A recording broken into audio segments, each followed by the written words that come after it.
scenario, then the complexity becomes a lot more if we go to the emerging markets.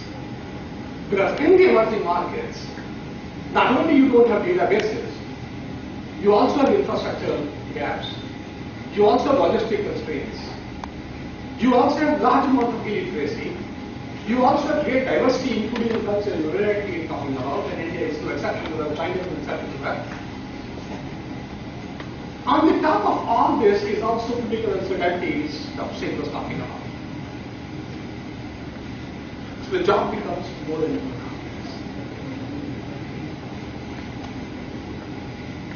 However, there is one more dimension to it.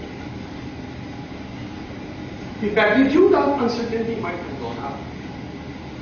Have the business worldwide, if you go to business history of last 300 years, have it stopped their growth? The answer is no. The answer is absolutely no. So if you're talking in terms of exploring more markets, from the so-called popularly put by McKinsey, I think in a very, very popular way, that yes, we are heading into a scores of trillions of the market to explore, then probably somewhere, right from the same science, we are saying, hey, come on, the next generation, or the present generation, which is in command still, you need both a telescope and a microscope. A microscope that you could go deeper where you are doing well, and a telescope to know the unknown, to know the newer frontiers coming in. And as Mr. Noida rightly said, when you say you observe change, you don't observe change only within the four walls of an organization or a department or a unit. You observe change worldwide. And thanks to World Wide Web, I think it's far faster now for you to do this. If you could, then I think you could prepare. But that's where I think the writings of Michael Porter drop on once again. When we talk of competitive advantage of nations, it is not the nations who compete. It is not the technologies who compete. It is not the companies who compete. It's the people of one organization or one country or one race who compete along with the other. But which people?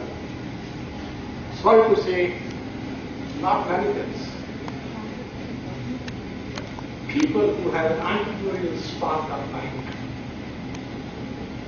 People who can use intuition.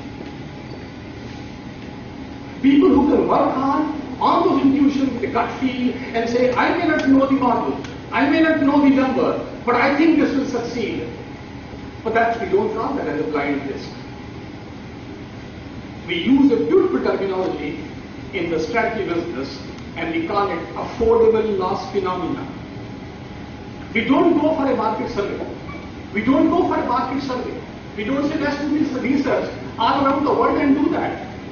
We say why not I pick up a pilot market and go on to that. Have blind trust with Bhadra and go from him. Even when New Holland was expanding and wanting to come back to India in its own avatar New Holland, how many countries went on to test this plant? With similar conditions, similar soil conditions, similar climatic conditions, and back in India, once again, that site had to be carried on. But it was intuitive. We have a competitor who used to sell our own product out here.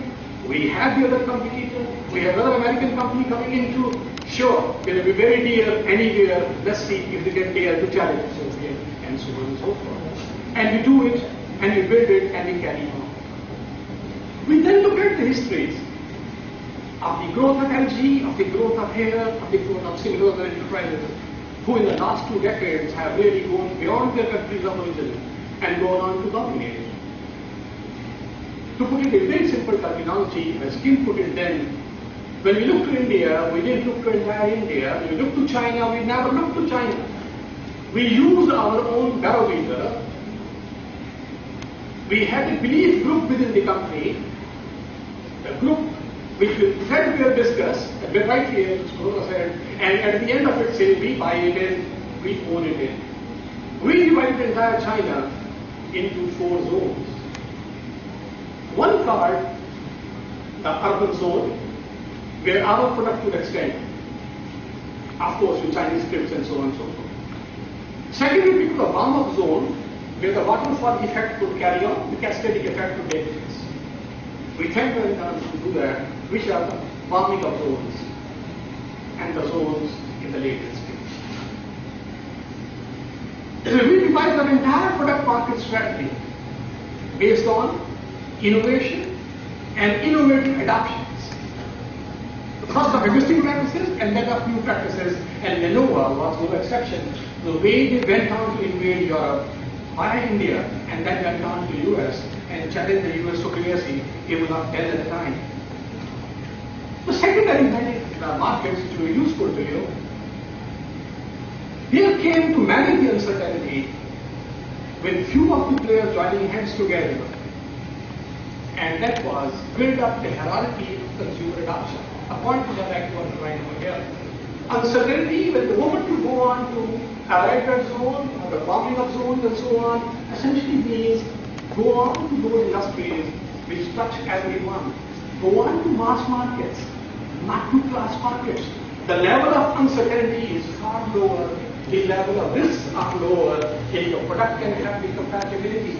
Mass markets, customized mass markets, then come out with the rule of the game. Hence you will find even in India or in Southeast Asia. Sure, the food industry will never have the uncertainty, will continue to grow at a rate higher than the growth of population of the economy. This hasn't stopped in Canada, this hasn't stopped in the US, this hasn't stopped. Second industry, education, the literacy, almost in Brazil, Russia or India, I think, or China, it's not going to take any pause order. Identify such as those agricultural machinery, equipment, inputs are yet another. And hence it was very interesting to find out if a Punjab farmer gets the money from a landless to a farm owner, his first thing is to buy a bike.